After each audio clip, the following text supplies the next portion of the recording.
So I hope that there are people that it finds that love it like I do. We're doing an episode of Heard from Mancos. I am going to walk you guys over to the art studio where we're going to meet with Sara, who's doing her art residency here right now. You guys can have a chance to see the studio. So I'm going to take you on a little walk and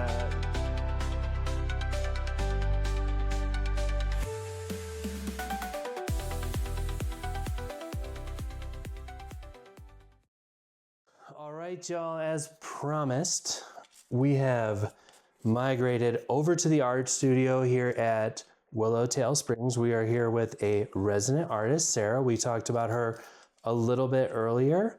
You did. And Sara is doing a residency here at Willowtail Springs. And if you remember from our conversation with Dan, we brought Sara up, and it's all attached to the same story of how we got here. And so we are really lucky to be sitting with Sara. Sara is from Ohio as well. Akron, Ohio. And is kind of a badass out there, as many of you know. A lot of you know Sara. She's quasi-famous in my head. Oh my God. And so what's up? Tell us a little bit about yourself. Like, what do you do in Ohio? Well, oh my God, I own a bunch of companies. My bread and butter company is I own a small fleet of ice cream trucks, the ones that roll around neighborhoods with the music boxes on. And that is the most positive, happy job. And I'll do it till I die. I love it so much. Mm-hmm. And then I'm an actress. I've been recently in a couple Cleveland movies. Javon Bates is my director and producer, and I'll continue to do movies with him. And in the winters, I do restaurant consulting. I do a lot of things. I used to own a bunch of restaurants. Jack of all trades. Some trades. Mm-hmm. And so, Dan and I left off chatting a little bit before his meeting started over there. And, we were talking about the first time we kind of rolled into Willowtail Springs. And I was saying, like, you guys were here. I was rolling in. If like I pulled into Alice in Wonderland. Yeah. You're like, wait till you meet Peggy, who Dan's currently meeting with over there. We'll find out why in a little while. But, I was just trying to tell everybody, like, it was like this Airbnb situation. And you never really expect to get an Airbnb and for it to be like this. Have you ever been like this? Have you ever been to an Airbnb that's like this? Not like this. Yeah. And I go to a lot of Airbnbs. I travel and, this is so different, so beautiful, so amazing. You're not going to find this anywhere else. No. I mean, it's just gorgeous. I was trying to bring up all the different types of flowers and the shrubbery that's around here. And the art installations on the walking paths are stupid. And this art studio is beautiful. And just, the vibe of life here, babe. The vibe is so wonderful. And our first trip here, where we met up, we were all kind of moved. It was like a kind of a spiritual experience. Absolutely. It was amazing. I mean, I went back to Norwood, Colorado, which is where I live. And I just told everybody about it because there's so many artists in Norwood. There's so many artists in Mancos. And I'm like, you guys are not going to believe it. And this is actually a time that I found out that Sara is a serious painter. And I've known Sara for like... just find that out. I feel like, have we known each other for 15 years? 15 years. And so... roughly. I feel like, she's like, I paint. And she's like, I've said it though, over the years. She's like, I want to get a residency here and I want to come and paint with Peggy, Well, and so the whole point was to pick Peggy's brain. Mm-hmm. Yeah. And she's been wonderful. Questions. The first morning we spent hours in here together, and she's just such a artistic, wonderful human. Mm-hmm. And Lee too is just they're both just amazing people. Yeah. Yeah. And I mean, it was just like, I mean, we were here in, what month was it? September. And so in September, Sarah's like, I'm going to do an art residency here. And I was kind of like, I told you, I was kind of like, okay, cool. Yeah, right. We're having a good time. I'll see you again. Everybody's excited. And you're talking about coming back already. Like, you know, kind of that feeling like when you're leaving summer camp. Yeah. And you're like, no, we'll get together real soon. We'll be friends forever. And sure as shit, here she is. She calls me. She's like, I have a 2-week residency at Willowtail Springs. I'm sending a bunch of canvases there. I can't believe that it worked out the way that it worked out. Yeah. And this is the first time over our relationship where I have gotten to participate and watch you paint. First time ever. Or even see your paintings. Yeah. And it's been so cool. It's been nice to film it and to capture it. It was nice yesterday just to sit here in the studio and watch you paint. I like watched her paint like it was like you were watching Netflix or something. You know, it was like you're so cute. I don't know. I'm just saying. So my painting, for me, whenever I'm painting, it evokes like a spirit, like a energy, like a fog in the room, you know? And like it's such a positive, amazing experience. I love it when people just sit there and watch me because it all morphs into this like group positive, amazing experience. It was so cool. And your art is so beautiful.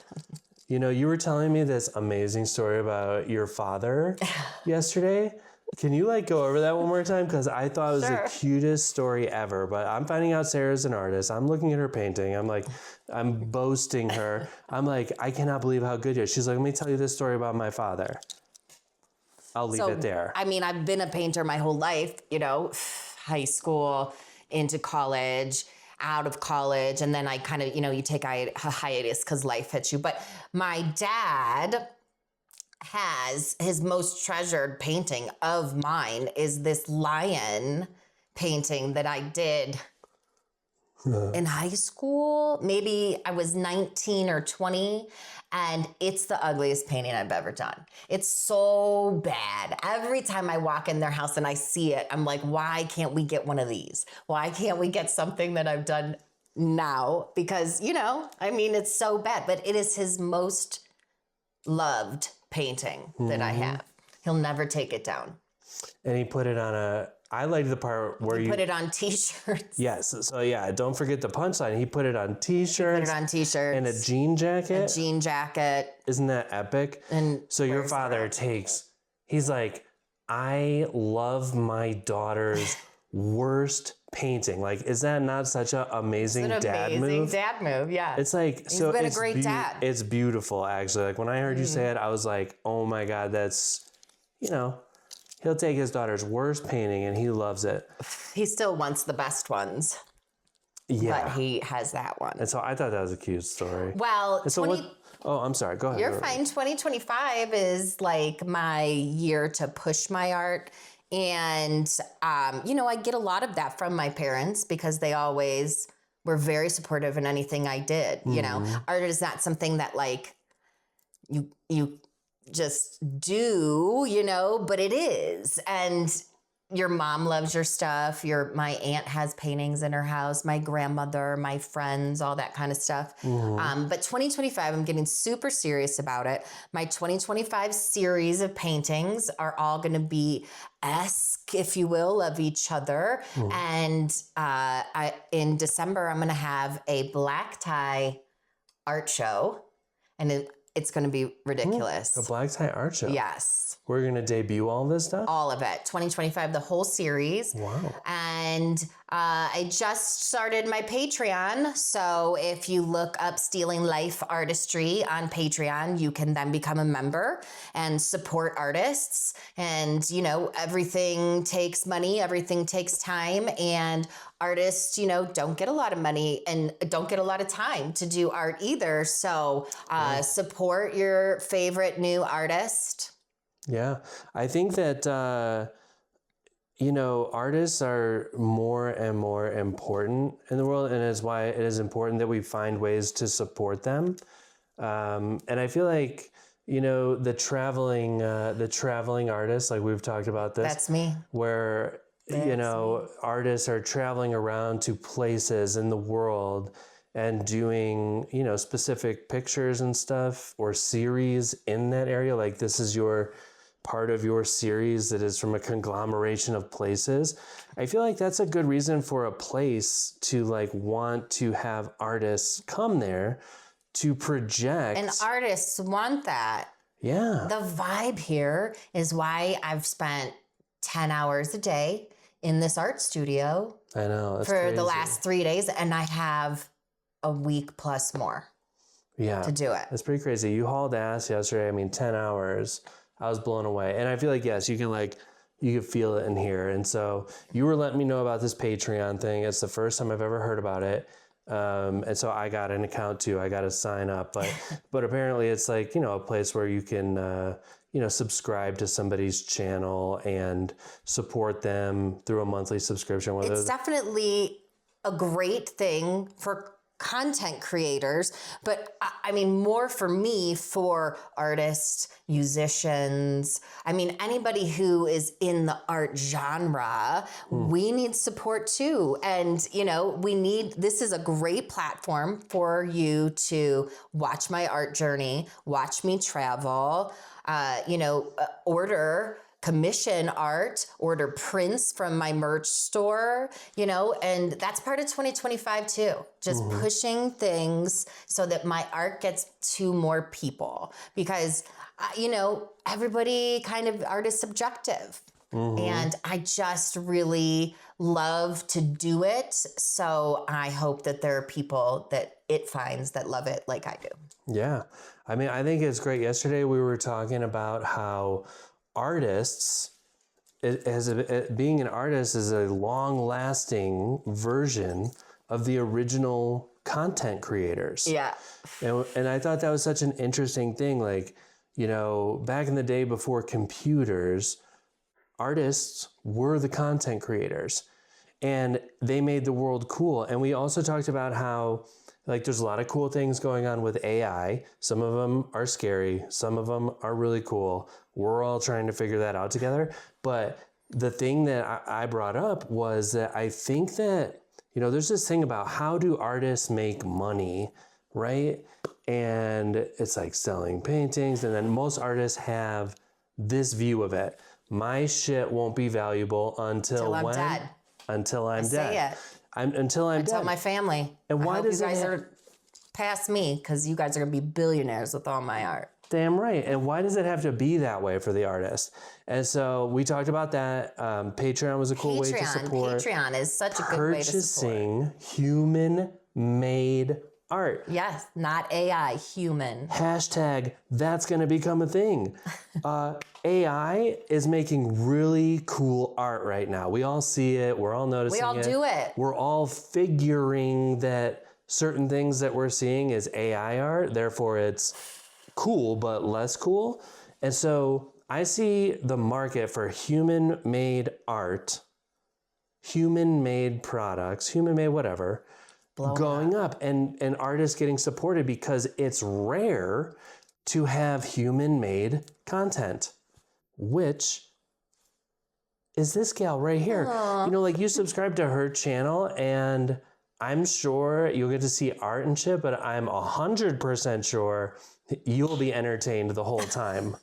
I guarantee it. And if I'm wrong about that, please let me know. I'm that confident. I mean, she's animated, she's cool, she's beautiful, she's talented. Oh What's the name of the site again? Stealing Life Artistry. Stealing Life Artistry. Hell yeah, guys. Well, you heard it right there. Please follow me, be a member, look for my art, buy my art, pay attention, and watch me through the whole process to get to that sick-ass black tie art show. I'm there. Well, you guys, we're going to keep time-lapsing this girl so you can see her move and shake. I got 8 more days. At warp speeds. But I think we're gonna take a pause. I have to go back to our interview with Dan. What is good? We are back in black with Dan Dimezza. We just finished up our interview with Sara. How cool was that over there? How cool is she? What an awesome person. What an awesome artist. And glad that we had the opportunity to go check that out together. But yeah, Dan just finished up a little luncheon with the artists who own this property, this haven, this oasis out in the high desert. And yeah, I just wanted to, kind of check in, see how that went, see what it was about, Yeah. I mean, I think we have an understanding sort of what the situation is, but in a nutshell, Peggy bought the property 30 years ago and has spent extensive amounts of time, money, resources, and efforts to cultivate this, as you said, beautiful land into sort of an artistic haven of expression and creativity. And, she moved here randomly from Seattle. And 30 years ago, Mancos was a very, very different spot. And really has just put her life into this, and then ended up meeting Lee and marrying Lee, and Lee early on in the venture, became a substantial portion of just the whole operation here, and the upkeep and the maintenance and whatnot. And a nonprofit is always tricky and fluctuates with, kind of how the economic climate is typically. And so in 2019, they did strike a deal with a friend here in town that they sold the land and did a lease program to continue to operate the Willowtail Springs from, with an understanding that, once finances were kind of back up and running, they could purchase it back for the same amount that they sold for.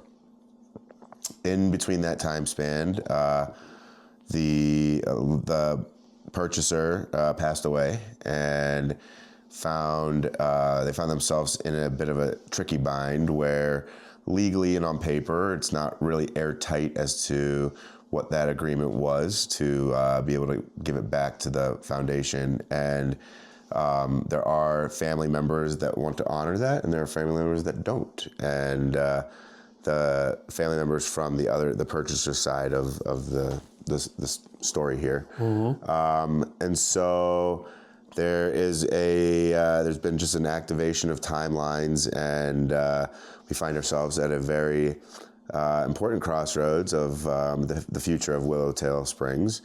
And so there is an opportunity to finance purchasing it back by Peggy and Lee. But once that opportunity is gone, that opportunity is gone. So we are just kind of sussing out what are the viable,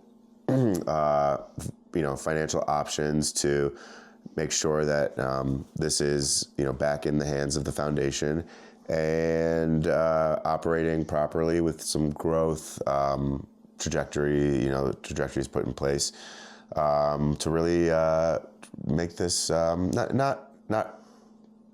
look at it as a rebirth and just sort of a new wave of what Peggy and Lee have so amazingly fostered into this land and energy, and just the energy of this whole town. Yeah, it is like a pretty special place, and I feel like, ever since we got here, it just has felt like sanctuary. I can't believe it exists in the world. I can't believe how beautiful it is. It's like living art. Like, these are all things that I've said about this place quite a bit.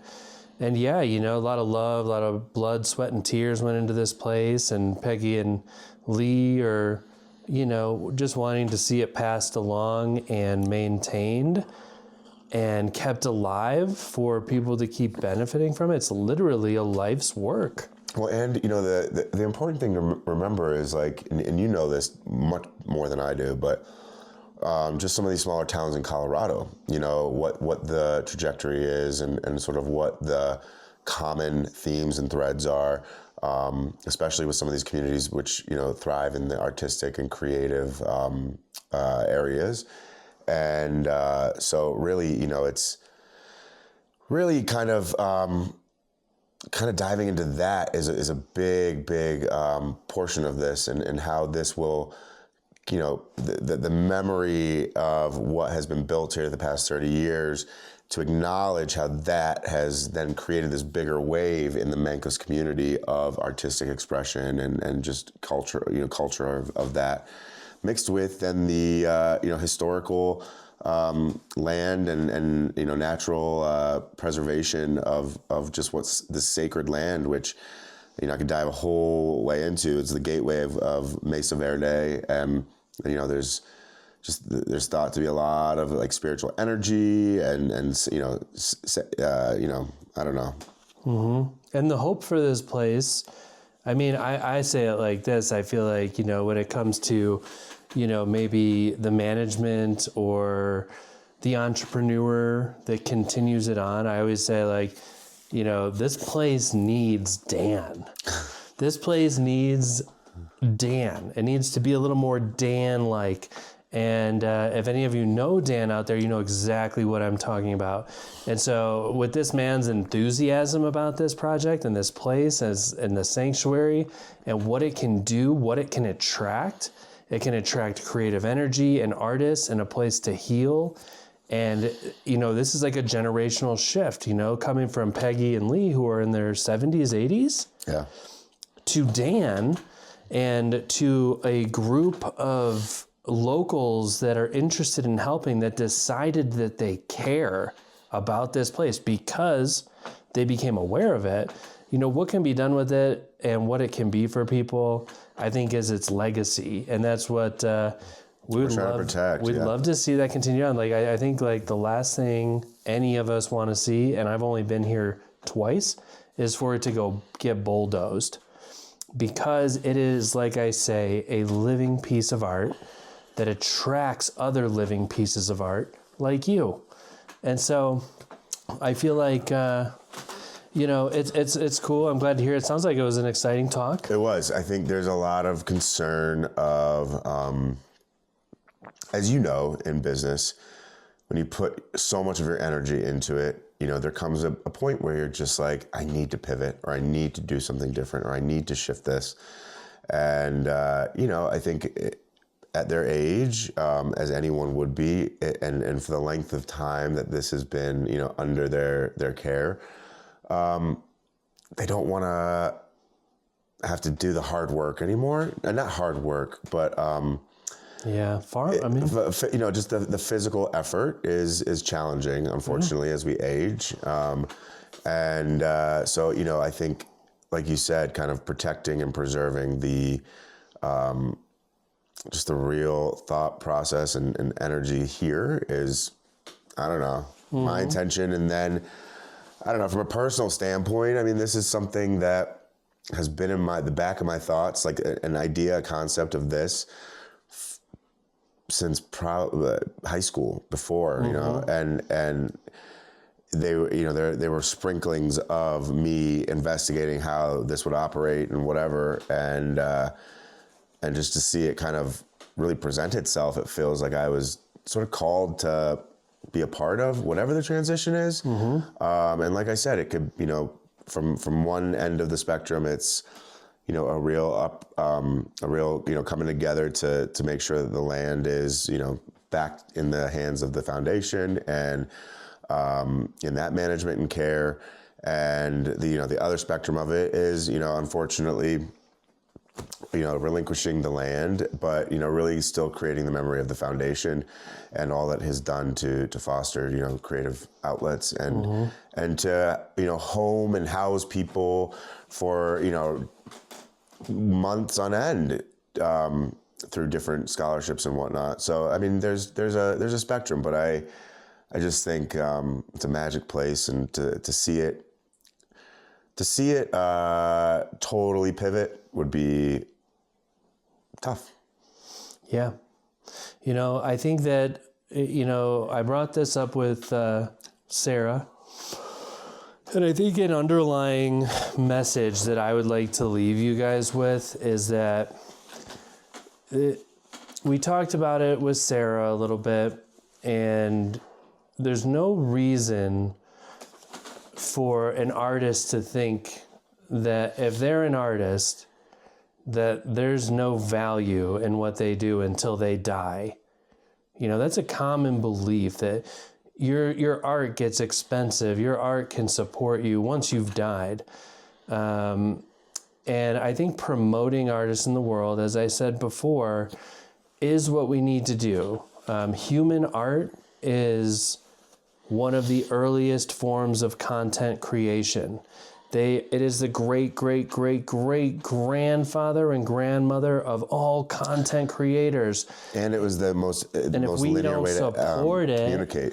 If we don't support it, we are going to be trapped in a world that is a lot less beautiful than it could be. And so it's a calling. It feels like a purpose that what can be done here is it can continue to be this sanctuary and this haven. And somebody like Dan could come along that decides they care about it and very much be themselves about it and bring it into the next generation of artists, of human-made art. In a world of AI design coming up, this is going to remain important. It's going to remain special and rare. And you guys got to get out here and see this place. If you know Dan, talk to him. If you don't know Dan, how can they reach out to you? Just dandimezza@gmail.com. DANDIMEZZA@gmail. dandimezza@gmail. You want to put your 2-piece in. You want to say you're a cool dude. You want to help out. Give him a call or give him an email. dandimezza@gmail.com. And so I feel like, other than that, man, is there anything you want to touch on before we leave? I just want to say I love you. I love you, brother. You're the shit. Dude, I mean, I think just, talking about serendipity and serendipitous, things, never would I have ever thought a year ago that this would be the conversation that was being had. And it feels really aligned with just all the different feelings ever since kind of coming out to, like I said, I've been in Colorado for work, but like coming out to visit you a year and a half ago and, having come back 4 times since, it really, there's a calling for all of us to participate, I think. And, there were some real just exquisite connections and also then just with getting a sense of the town, meeting some of the folks in Mancos that have really like helped build what this town is and who care about it deeply for 10, 15 years, as well as the new folks who have migrated from the bigger cities out to here to really change their life. It's just something that I think we all have been called to really acknowledge and protect. I couldn't agree more, man. And I'm excited that the universe brought us here in the first place. And I believe in serendipity. I believe in magic. I don't know if you know that about me, but I believe in magic. Fully. And I believe this place is magical. And this has been great to sit down and chat with you. This is the first time I'm taking Herd, which is our podcast from Norwood, Colorado. This is the first time I've taken it on the road. And so thank you guys for joining us. This has been Herd from Mancos, Colorado. Woo! And I better say Herd from Mancos, Colorado, just in case I got that wrong. Yeah. Mancos. Out here they're like, oh, Mancos. It's Mancos. This has been Herd from Mancos, Colorado. Mancos. Peace, y'all. Mancos.